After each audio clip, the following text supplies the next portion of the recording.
my name is Holly. I'm a consult fashion student from in Leicester, and I am currently out on my placement year this year. So today I will be talking to you about how to find a placement, what to expect when you're in your placement, any advice, and I've also got a few questions that I can also answer for you guys as well. Hope you enjoy. So as I said at the start of the video, I am a fashion student, a contour fashion student at Uni-verse in Leicester. So for me, when I was searching for a placement year, I was always looking for a design placement within a fashion business. I think I did venture out a little bit when I thought I had no hope, sort of thing. I was looking at interior design, anything to do that with design, and heavily design based, but within a fashion company was my ideal scenario. When I started looking for a placement, it was right at the start of my second year and in the summer as well, before my second year. Making sure that you look around just before second year is what I would recommend. But I do really think it is dependent on the industry that you're in, the industry you're looking to go into. But for me, for fashion, it was around November to Christmas time. That was the ideal time to be applying and having. I had a look at places like Rate My Placement. You do have to sign up for that. I think you have to sign up for majority of sites that you are looking for your fashion, for your placement. There's definitely a lot of things on Indeed. There's a lot of things on LinkedIn as well. But what was the most ideal, perfect scenario for me was getting in contact with a department at uni which focused on placement. You can correct me if I'm wrong, but I'm sure every uni has a department that do specialise in finding placements for their students, no matter what industry, what degree you are doing. I got in contact with my lecturers and then they put me onto the ADH placements team at DMU. ADH stands for Art, Design and Humanities. So when I was put in contact with ADH placements at DMU, I was put in contact with one person and they helped me throughout my whole journey of applying for placements, doing my CV, putting my portfolio together, and we would go back and forth. I think I ended up doing maybe 10 to 15 versions of my CV. I also did a creative CV, only do it if you are asked. Same with the cover letter, just have a basic cover letter and just alter some of the text for when you are applying to different places. So also another thing I was put in contact with at DMU, she was really good at sort of explaining exactly what I needed on my CV, exactly what I needed in a cover letter, exactly what I needed in my portfolio. So I'd got past this point, I've done my CV, I've done my portfolio, I've sent it all off to different places, and I did hear back from a few places, and I actually did get an interview at one place. Went to the interview, got the job, accepted the job, and this was my first placement of 6 months.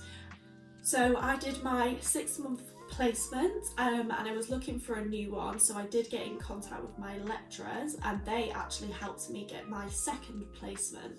So that's a really good way as well, is just using your lecturers to your advantage, because they have so much industry knowledge as well as knowledge about your course. So I currently am still in my second placement. I'm loving it. I did design in both of my placements, both within fashion. This time around I'm actually working for a supplier, which is something that I never even considered on doing. I always wanted to be in the fashion brand, but instead I'm working for the supplier that helps out the fashion brand. So for both of my placements that I have done, I did move away for both of them. This was just convenience really. I know how to drive, I don't have a car, so being closer to the work would be more ideal for me in terms of travel. So at my first placement there was a direct bus, for the second one I can walk there. I moved to do 2 different towns and found my house shares both ways. So I live in a house share currently and I found them through Spare Room, but you can also look on Rightmove, Zoopla, Roomies, On the Market, but for me Spare Room was the most ideal. I think it came off at a better price. In terms of living in a house share, obviously it's not my ideal situation at all. I am living with complete strangers, but they're also everybody's in the same boat. People just want to get on with their days, people just want to live in a tidy home, they want to respect each other. So I've never actually had any major issues living in a house share. It's just sometimes when I am feeling maybe unsociable, I don't fancy seeing a housemate. Fortunately, last week I actually did an Instagram takeover with my uni and my placement. So one of the days I asked people to ask me some questions about my experiences in and at my placement. So I have actually put them together and I will be answering them for you guys, just recycling those questions. So the first question is, have you made or met new friends away from work-wise? So yes, I have. In my first placement, I still see those guys. I've met up with them a couple times now outside of work, whilst we were at work, and since I've left as well.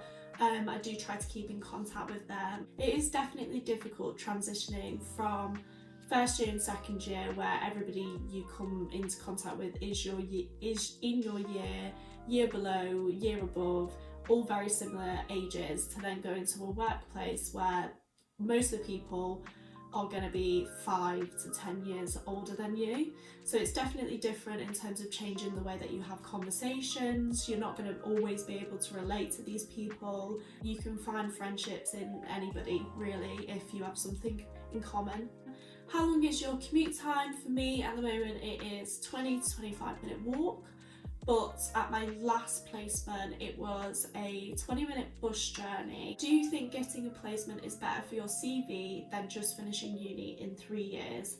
Now, I don't think it is better for your CV at all. I'm sure some companies do require you to do a placement, especially, you know, in nursing and medical studies. I know that it is required for you to be on a placement, and I think that's part of your course. So speaking outside of it having to be a part of your course, I don't think a lot of employers do look for a placement year.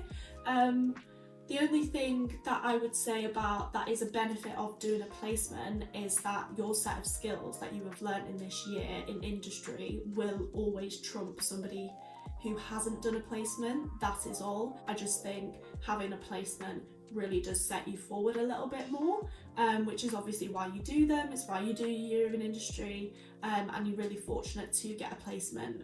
Have you found doing a placement will benefit you going into your final year at uni? Yeah, definitely. Some of you might not be able to relate, but my Adobe Illustrator and Photoshop skills have definitely improved since being in a placement. I'm so much faster, I'm so much more efficient with that type of stuff. So when I go to uni next year, I'll be able to really efficiently use that to my advantage. I also do think that I have learnt a lot from my peers, my colleagues, my seniors. They have taught me some really useful knowledge that I can apply into my third year. And I also feel like being on this year out in industry has made me miss uni, and I think I'll appreciate it a lot more when I'm at uni.